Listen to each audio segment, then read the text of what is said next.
Hey everybody, I am Erica Carlson. I'm a realtor with BRIX Real Estate. Thank you so much for joining me on my show and hopefully my website, iHeartMinneapolisHomesMPLS.com.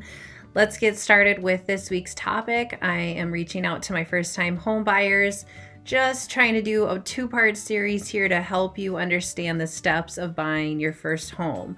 And I just want to break it down into a little bit of further detail than maybe I have on some other videos so that you are comfortable and confident with the process. This is really not like purchasing anything else, and I want to respect that as you try to understand the full process. So the very beginning step is after you figured out who your real estate agent is, or even if you're interviewing, is to sit down and have a conversation. Face-to-face is ideal if possible, and to go over any questions that you have. Now, the agent, I'll just talk for myself, will have additional resources to give you, like I have a smart home buyer guide that I can give you a tangible copy of, or a PDF version. So you can go through this at your own pace or share it with a partner you might be purchasing the house with. I do have a buyer questionnaire that I like to send out before I meet people. This just gives me a better understanding of where you're coming from. You know, everybody's got a different storyline: townhouse, duplex, regular single family house, whatever your situation is, and then all the details. So we want to get into the must-haves. We want to get into the deal breakers when we're meeting face to face, so that I'm, sort of getting into your head so I can help you find this property without as much struggle, right? And as we're going into the spring market, one could say we're already there.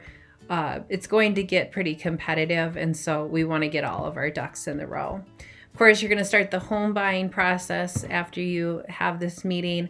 I would recommend making sure you have your pre-approval letter ready to go before even starting that home search. Not only will that give you a budget, it'll also answer the question of what type of loan you're going to get, and then any things that we need to consider. So for example, if you get an FHA loan, we can't buy any houses with chipping paint, or we need to find a creative solution if we do. And so when we're looking for homes, while it's nice to have as many, I don't know, I was going to say yay, like these ones might work, we still want to narrow it down. More than 5 in a day is probably too many for either one of us. And then of course it depends on location. So for example, if I have somebody give me 5, but they're like 45 minutes apart from each other, that's an entire day just of driving. We're probably not even going to be at the house very long. So we need to take that into consideration, and maybe we group them. Like if you're willing to do a really broad area, maybe we do the north side one day and the south side a different day. So that's where it's not quite like HGTV, like where they only show 3. Obviously, it can take a lot more time than that for you to find the perfect house to write an offer on.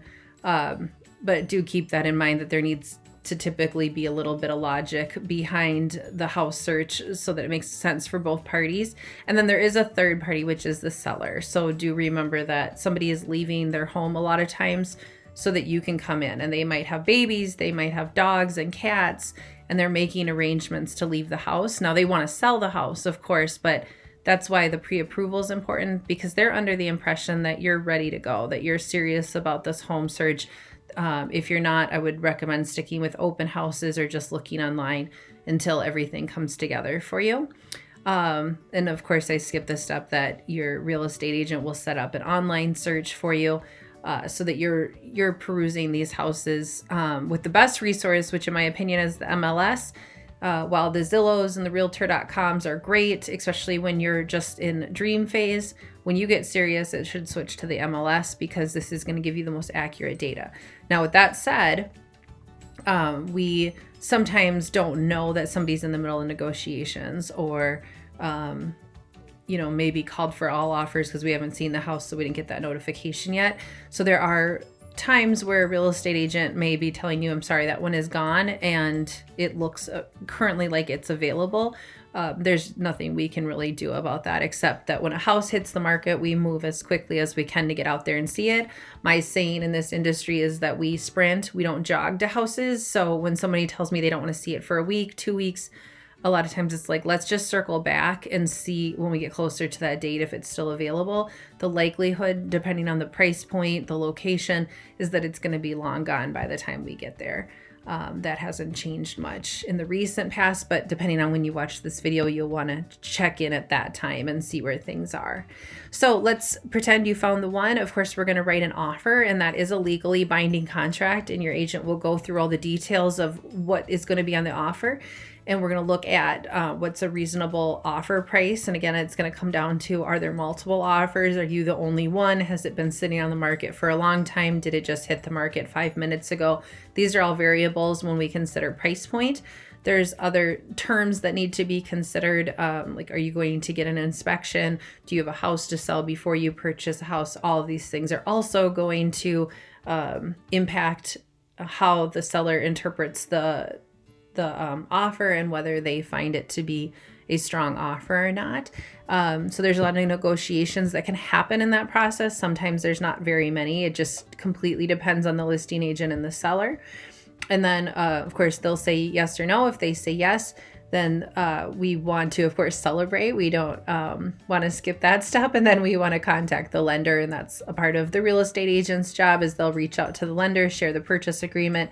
They'll start moving forward on the lending process. We choose a title company, send out your earnest money, and set up an inspection. So that's all things that your real estate agent helps you with, and you by no means have to have memorized, but at least it helps you know that there are further steps past that point that need to be taken into consideration.